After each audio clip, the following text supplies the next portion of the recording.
സമരം എന്ന് പറയുന്നതിന്റെ രാഷ്ട്രീയമായ പ്രാധാന്യം എന്താണ് ഈ മണിക്കൂറുകളിൽ?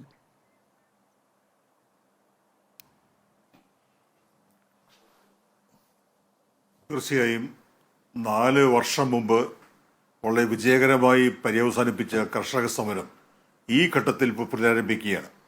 അവർ ന്യായമായ ചില ആവശ്യങ്ങൾ മുന്നോട്ട് വച്ചിട്ടുണ്ട്. ആഗോളവൽക്കരണ കാലത്ത് സർക്കാരുകൾ അനുവർത്തിക്കുന്ന കർഷക വിരുദ്ധ നയങ്ങൾക്കെതിരെയുള്ള പ്രക്ഷോഭമാണത്. ആ കർഷകരുടെ മനോവീര്യം കാണുമ്പോൾ അറിയാം അവർ പിന്നോട്ട് പോകാനോ അല്ലെങ്കിൽ മറ്റേതെങ്കിലും രീതിയിൽ സറണ്ടർ ചെയ്യാനോ തയ്യാറല്ല എന്ന കാര്യം. നമുക്കിപ്പോൾ രാഷ്ട്രീയ പ്രാധാന്യത്തെക്കുറിച്ച് ചോദിക്കുമ്പോൾ തെരഞ്ഞെടുപ്പ് ഇങ്ങ് എത്തിക്കഴിഞ്ഞു. ഈ ഘട്ടത്തിൽ കർഷകരുടെ വോട്ടുകൾ സമ്പാദിക്കുന്നതിന്, കർഷകരുടെ അനുഭാവം ആർജിക്കുന്നതിന് കേന്ദ്ര സർക്കാർ പലതും ചെയ്യുന്നുണ്ട്. ചരൺ സിംഗിന് ഭാരതരത്ന കൊടുത്തിരിക്കുന്നു, സ്വാമിനാഥന് ഭാരതരത്ന കൊടുത്തിരിക്കുന്നു, അങ്ങനെ പല കാര്യങ്ങളും ചെയ്യുന്നുണ്ട്. പക്ഷെ അതിൻ്റെ എല്ലാം ഇഫക്റ്റ് നഷ്ടപ്പെടുത്തുന്ന രീതിയിൽ കർഷകരുടെ മഹാപ്രക്ഷോഭവും പ്രതിഷേധവും സർക്കാരിനെതിരെ ഉണ്ടായിരിക്കുകയാണ്. അത് ആ സർക്കാർ കൈകാര്യം ചെയ്യുന്ന രീതിയോ ഒരു ശത്രുവിനെ കൈകാര്യം ചെയ്യുന്നത് പോലെ, അതിർത്തിയിലെ ശത്രുരാജ്യത്തെ കൈകാര്യം ചെയ്യുന്നത് പോലെയുള്ള അടിച്ചമർത്തൽ നയമാണ് സർക്കാർ അനുവർത്തിക്കാൻ തീരുമാനിച്ചിരിക്കുന്നത്. ആദ്യ ദിവസം തന്നെ നമ്മളത് കണ്ടു കഴിഞ്ഞു.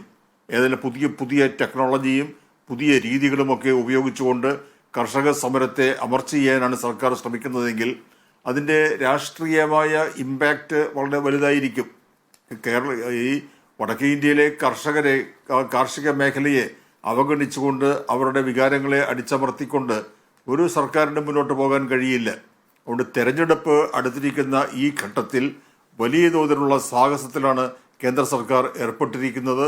അത് രാഷ്ട്രീയമായി അവർക്ക് ദോഷം ചെയ്യും എന്ന കാര്യത്തിൽ സംശയമൊന്നുമില്ല. അത് അവർക്കും അറിയാം. എന്നിട്ടും എന്തുകൊണ്ട് ഈ കർഷകരോട് അനുഭാവപൂർവമായ ഒരു സമീപനം അവർ സ്വീകരിക്കുന്നില്ല എന്ന് ചോദിച്ചാൽ, ആഗോളവൽക്കരണ കാലത്തെ നയങ്ങൾ അനുവർത്തിക്കുന്ന ഒരു ഭരണകൂടത്തിന് അതിൽ വിട്ടുവീഴ്ച ചെയ്യാൻ കഴിയില്ല എന്ന്